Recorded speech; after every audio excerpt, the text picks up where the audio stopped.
तो आज मैं आपको एक अनोखी रहस्यमय कहानी सुनाऊंगा। अगर आप चैनल पर नए हैं तो अभी सब्सक्राइब कर ले, क्योंकि यह मेरा दूसरा नया चैनल है।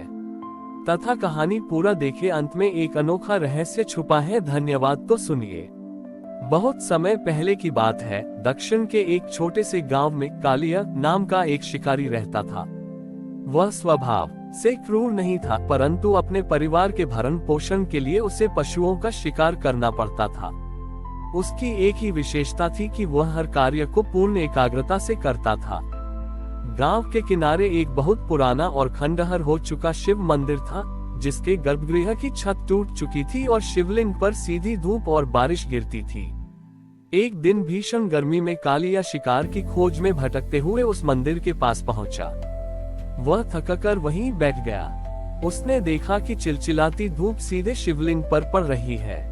कालिया के मन में अचानक एक पीड़ा उठी। उसने सोचा, ये देव अकेले इस तपती धूप में कैसे विराजमान है। उसके पास अर्पित करने को न तो फूल थे और न ही उसे कोई मंत्र आता था। उसने पास ही बहती एक छोटी सी पहाड़ी नदी से अपने चमड़े के थैले में जल भरा और शिवलिंग पर चढ़ा दिया। फिर धूप से बचाने के लिए उसने बड़े बड़े पत्तों को तोड़कर शिवलिंग के ऊपर एक कच्ची छतरी बना दी। उस मंदिर के पास ही एक अहंकारी विद्वान पंडित ज्ञानदेव रहते थे। जब वे शाम को मंदिर आए तो उन्होंने देखा कि शिवलिंग पर जूठे चमड़े के थैले का जल चढ़ा है और पत्तों का कूड़ा फैला है। उन्होंने क्रोध में सब साफ किया और विधि विधान से पूजा की। अगले दिन फिर वही हुआ। कालिया आता, अपने थैले से जल चढ़ाता और अपनी फटी हुई चादर शिवलिंग पर तान देता ताकि महादेव को ठंडक मिले। पंडित जी रोज उसे कोसते और मंदिर की सफाई करते। एक रात महादेव ने पंडित ज्ञानदेव के स्वप्न में आकर कहा, कल दोपहर तुम छिपकर देखना कि मेरा सच्चा भक्त कौन है। अगले दिन दोपहर में पंडित जी मंदिर के पीछे छिप गए। उन्होंने देखा कि कालिया दौड़ता हुआ या वह बुरी तरह थक चुका था और उसके शरीर से पसीना बह रहा था। उसके पास जल नहीं था, तो उसने अपनी आंखों के आंसुओं से शिवलिंग को भिगो दिया और धूप से बचाने के लिए खुद शिवलिंग के ऊपर खड़ा हो गया ताकि उसकी छाया महादेव पर पड़े। तभी जंगल से एक भूखा तेंदुआ वहां आ पहुंचा। कालिया ने उसे देखा पर वह हिला नहीं। उसने सोचा, अगर मैं हट गया तो मेरे महादेव धूप में तपेंगे। जैसे ही तेंदुआ झपटा, साक्षात शिव प्रकट हो गए। उन्होंने एक हाथ से तेंदुए को शांत किया और दूसरे हाथ से कालिया को गले लगा लिया।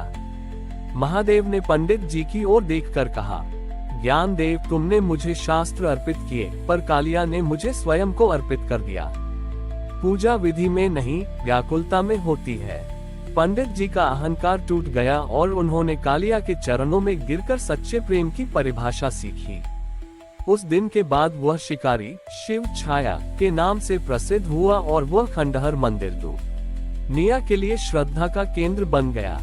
महादेव के साक्षात दर्शन और कालिया के समर्पण ने उस निर्जन वन की काया ही पलट दी। पंडित ज्ञानदेव, जो पहले केवल शास्त्रों के शब्दों में ईश्वर को खोजते थे, अब कालिया के साथ मिलकर उसी खंडहर मंदिर की सेवा करने लगे। लेकिन इस कहानी में एक नई परीक्षा अभी शेष थी। गांव के जमींदार को जब पता चला कि उस पुराने मंदिर में साक्षात शिव प्रकट हुए हैं, तो उसके मन में भक्ति से अधिक लोभ जाग उठा। उसने सोचा कि यदि वह वहां एक विशाल स्वर्ण मंदिर बनवा दे तो उसका नाम पूरे आर्यावर्त में अमर हो जाएगा।